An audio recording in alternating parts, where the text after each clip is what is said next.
there could be another flashpoint on the issue of Benghazi. It did create a moment between Governor Romney and the president the other night. Let's take a look. You said in the Rose Garden, the day after the attack, it was an act of terror. It was not a spontaneous demonstration. Is that what you're saying? Please proceed, Governor.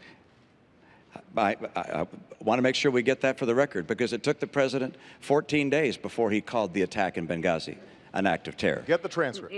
He did, in fact, search.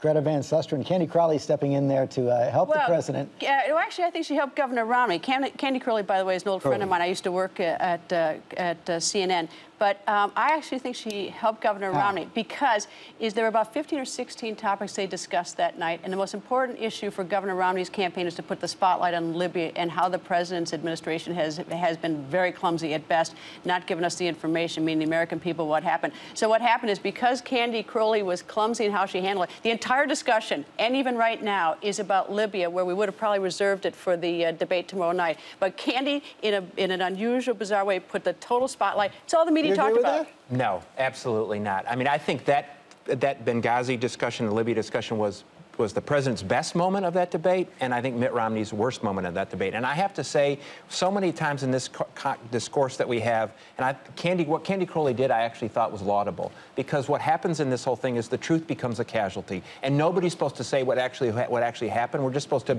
make accusations back and forth to each other, and nobody's supposed to correct and say, by the way, that's not true. I actually thought what Candy Crowley did, and I hope we can do more of that in this discourse. But I think in the course of this, Mitt Romney does not want to be talking about Libya. Mitt Romney wants to be talking about the economy. And if you take a look at all the polls on Libya and foreign policy and going into this debate, the president has an advantage on that.